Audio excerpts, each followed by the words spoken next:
Muito obrigado, Sr. Presidente, Srs. Deputados, Sr. Doutor, bem-vindo a esta Comissão. O Grupo Parlamentar do Chega cumprimenta-o muito calorosamente e agradece-lhe ter vindo a esta Comissão dar-nos luz sobre o assunto da inspeção sanitária em Portugal. O nosso Grupo Parlamentar requereu nesta Comissão a presença da ANEM-VET, do Sindicato dos Médicos Veterinários e da Sra. Diretora-Geral da Alimentação e Veterinária, para fazermos algumas perguntas sobre aquilo que se passa na inspeção sanitária em Portugal. E tudo isto se prende com, posso já citar aqui, a Associação Portuguesa dos Industriais da Carne, que disse numa exposição recente à Sra. Ministra da Agricultura e da Alimentação que existe uma inabilidade do Governo em garantir a inspeção sanitária, serviço da competência da DGAV tutelada por esse Ministério. Já adiante já irei explanar melhor esta exposição, mas de facto, já em setembro do ano passado, o Grupo Parlamentar do Chega, mais especificamente no dia 6 de setembro, o Grupo Parlamentar do Chega enviou à Sra. Ministra uma pergunta parlamentar com 4 tópicos muito específicos. Quantos médicos inspectores sanitários desde o momento estão neste momento em funções? Quantos médicos veterinários e inspectores sanitários abandonaram a profissão e as suas razões? Quantos médicos veterinários municipais estão a assumir estas funções? E 4, quantos médicos veterinários e inspectores sanitários foram contratados nos últimos 5 anos?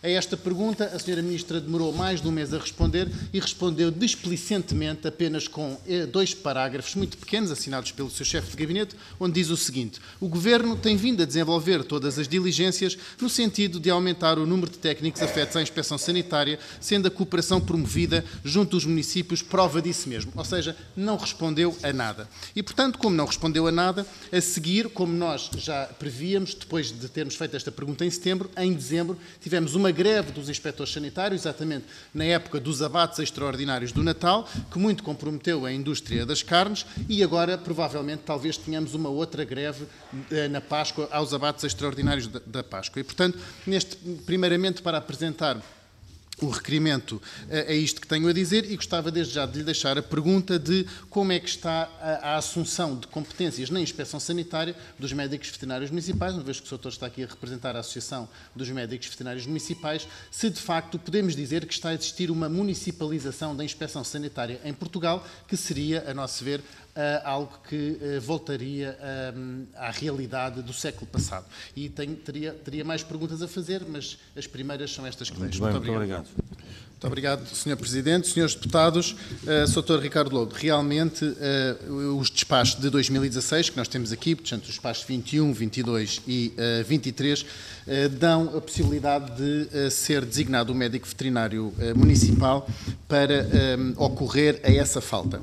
Mas a própria Associação Portuguesa das Indústrias de Carnes veio plasmar num mapa que enviou à Sra. Ministra, assinalando em encarnado as zonas territoriais onde se poderia justificar essa exceptualidade de ser o médico municipal a fazer a inspeção sanitária por se tratar de um território desertificado e reconhecendo que nestes territórios não seria economicamente viável enviar um inspetor do Corpo Nacional. Mas esta situação deveria ser uma exceção à regra. E o que nós estamos a ver é que, por via destes despachos de 2016, o que está a acontecer é que esta situação, que devia ser uma exceção à regra, se está a tornar num verdadeiro sentido de caminhar para uma municipalização da inspeção sanitária.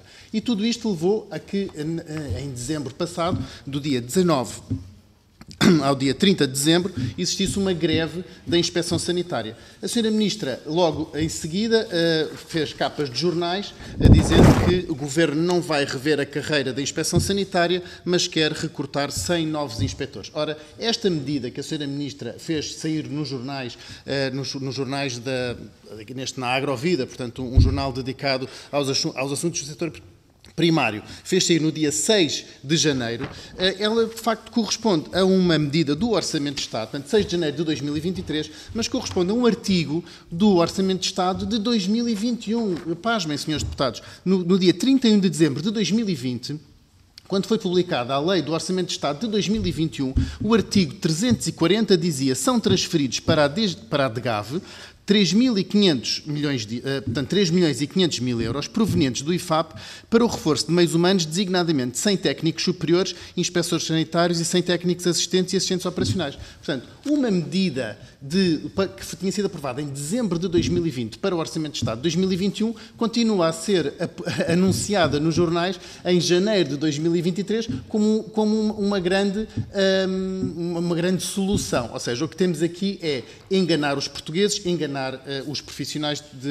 da inspeção sanitária e, com isto tudo, prejudicar o setor, prejudicar os produtores e prejudicar a indústria. Eu devo lembrar que os matadores em Portugal, que são particulares, pagam à DGAV taxas que chegam a ascender os 35 mil euros por mês para poderem laborar.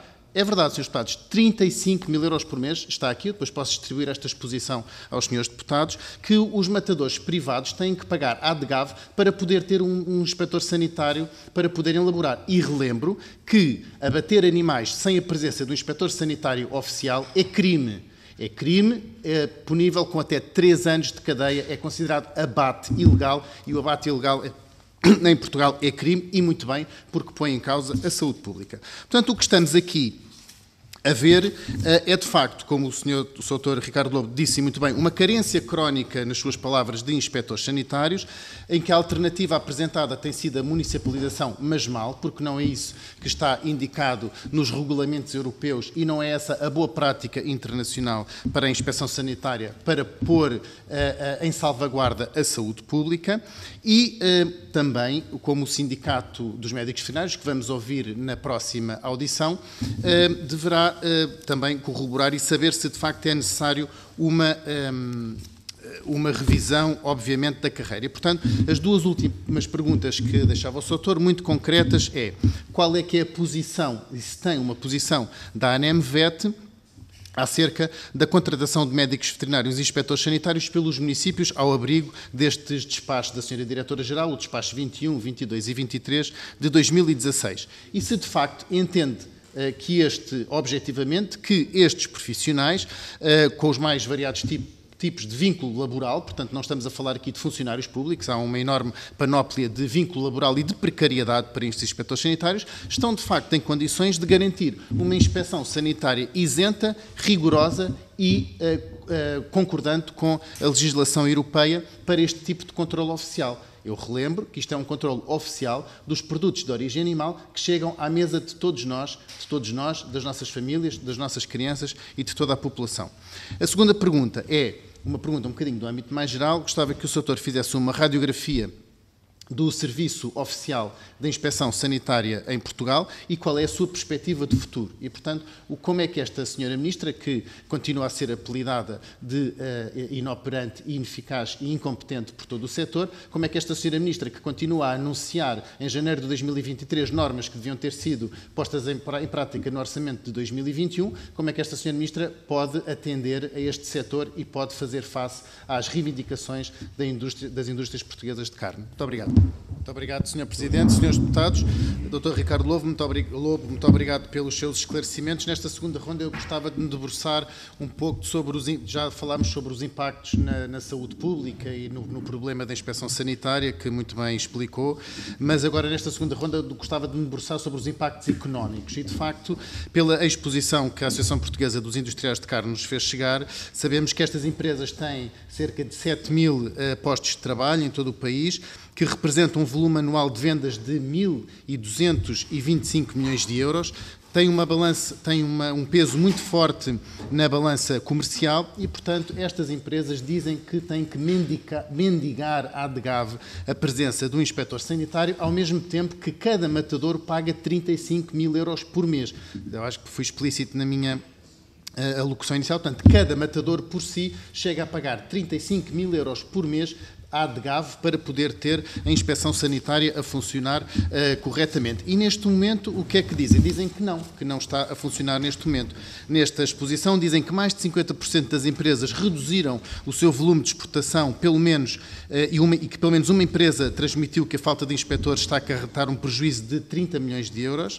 Dizem que a maioria dos matadores transmitiu que reduziu o volume de abate a alguns mais de 50% e que um deles terá mesmo reduzido de 60% por falta de inspectores sanitários e 30% dos associados disseram que dispensaram trabalhadores por não terem atividade que justificasse a manutenção dos contratos em causa, por não poderem laborar por falta da inspeção sanitária. Eu gostava de, ao mesmo tempo que quero cumprimentar na sua pessoa todos os veterinários municipais que fazem inspeção sanitária e que asseguram nos seus territórios desertificados esta tão importante atividade económica, ao mesmo tempo que faço esse cumprimento e esse agradecimento, queria saber o que é que nos pode dizer sobre o asseguramento desta atividade económica, como se ela de facto é tão importante para os territórios e se verifica no terreno esta dificuldade dos operadores do setor em poderem elaborar e poderem criar postos de trabalho, riqueza e desenvolvimento nas suas regiões. Quem conclui, Sr. Deputado.